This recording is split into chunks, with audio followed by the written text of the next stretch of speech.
Le Soleil se trouve à une distance de 150 millions de kilomètres de la Terre.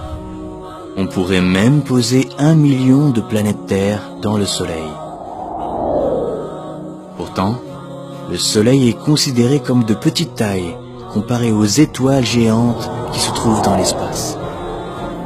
L'étoile Eta Carinae, par exemple, est 5 millions de fois plus grande que notre Soleil. L'étoile Betelgeuse est 300 fois plus grande que Eta Carinae. Si on la mettait à la place de notre Soleil, elle serait aussi loin que Jupiter. Ensuite, nous avons ce monstre, V Canis Majoris, la plus grande étoile découverte à nos jours. Elle est 1000 milliards de fois plus grande que notre Soleil.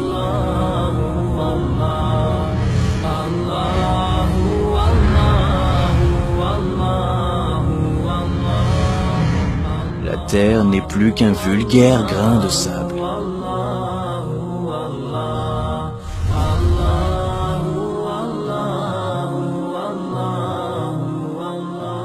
Où sommes-nous dans cet univers? Découvrons-le ensemble.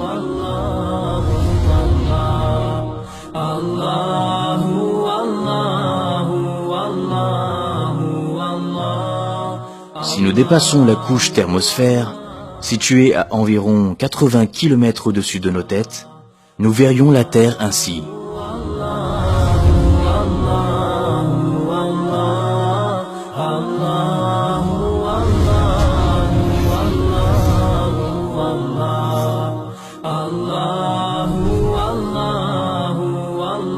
Voici les noms des satellites. Ils ont été mis en orbite autour de la Terre.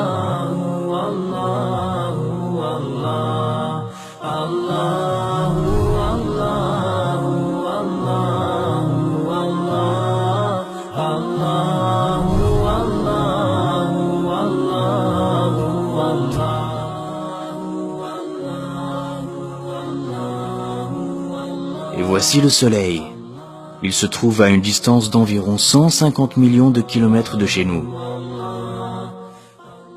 En partant de la Terre et à la vitesse de 300 000 km/s, ce qui correspond à la vitesse de la lumière, nous mettrions 8 minutes à l'atteindre. Observons à présent à quel point les orbites des planètes de notre système solaire sont étendues. Voici que l'on s'éloigne du système solaire. À une distance de 1 jour à la vitesse de la lumière, la Terre devient à peine visible. Puis à une distance d'1 année-lumière, voici la luminosité du Soleil comparée aux autres étoiles, jusqu'à ce qu'elle disparaisse. Regardez cette gigantesque sphère.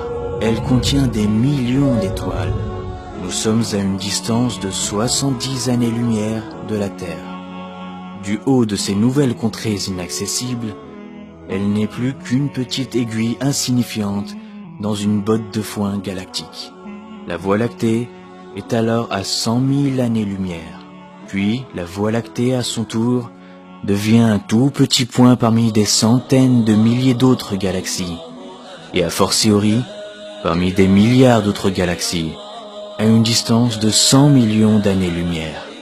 En poursuivant ce voyage cosmique, nous atteignons des distances qui défient l'entendement. Nous voici aux confins des constellations, à 5 milliards d'années-lumière.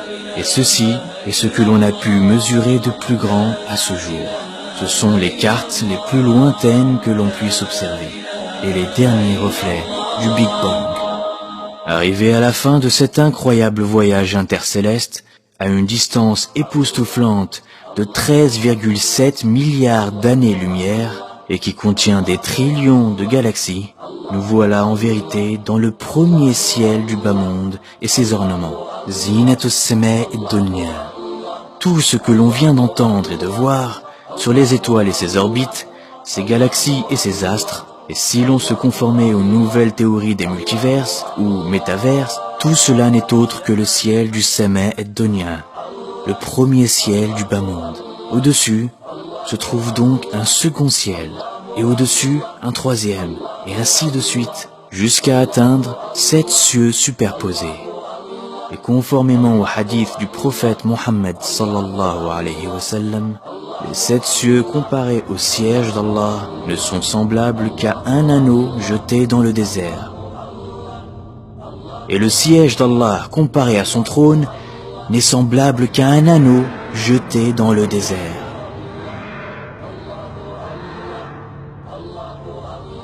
Si tout ce vaste univers qui dépasse l'entendement n'est autre que la pièce de monnaie et le désert, le trône d'Allah, alors imaginons la grandeur d'Allah.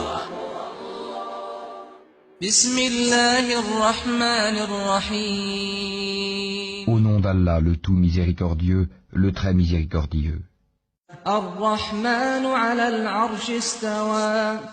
Le tout miséricordieux s'est établi istawa sur le trône.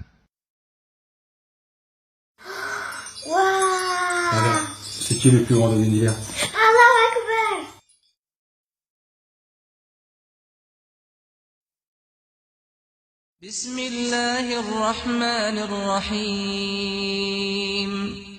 الله لا إله إلا هو الحي القيوم لا تأخذه سنة ولا نوم له ما في السماوات وما في الأرض من ذا الذي يشفع عنده إلا بإذنه يعلم ما بين أيديهم وما خلفهم ولا يحيطون بشيء من علمه إلا بما شاء وسع كرسيه السماوات والأرض ولا يؤوده حفظهما وهو العلي العظيم